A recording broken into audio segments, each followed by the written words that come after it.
Those technologies, those apparatuses and machines which we now use every day have convinced us that beyond question, the unborn child is simply another human being, another member of the human community, indistinguishable in every way from any of us. Now, for the first time, we have the technology to see abortion from the victim's vantage point. Ultrasound imaging has allowed us to see this.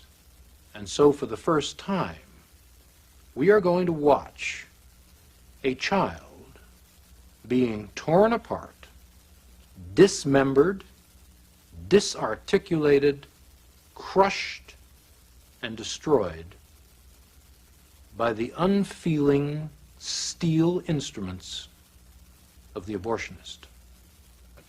He will then take the instrument known as the suction apparatus.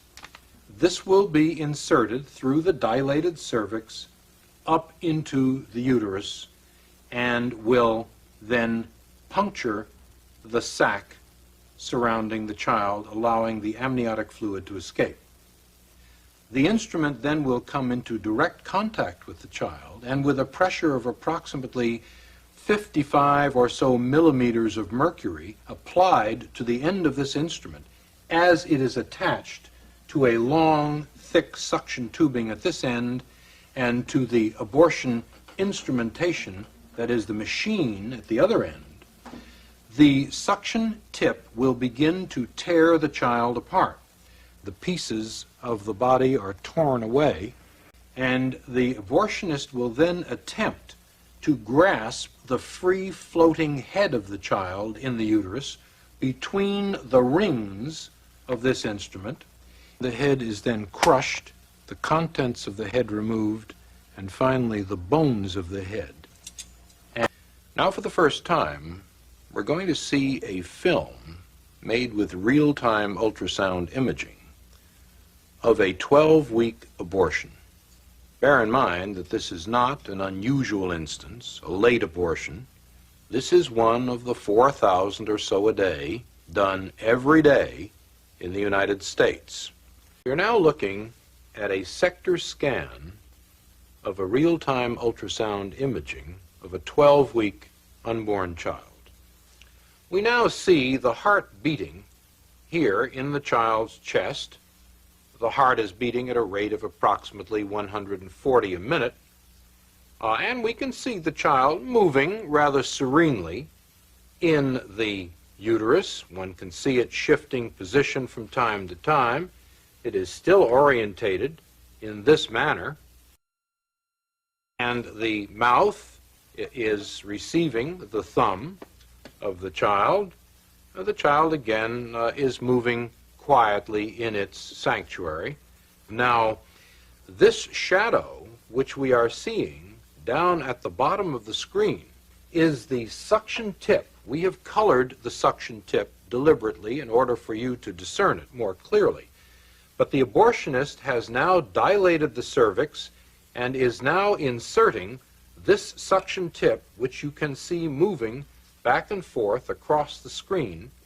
You will note that as the suction tip, which is now over here, moves toward the child will rear away from it and undergo much more violent, much more agitated movements. The child is now moving in a much more purposeful manner.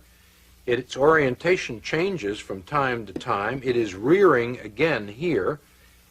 Now, the suction tip has not actually touched the child, even though the child is extremely agitated and moving in a violent manner.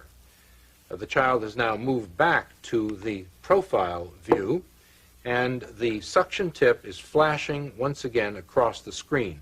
The child's mouth is now open, and we will see that again on a freeze frame in a moment. But this suction tip, which you can see moving violently back and forth on the bottom of the screen, is the lethal instrument which will ultimately tear apart and destroy the child.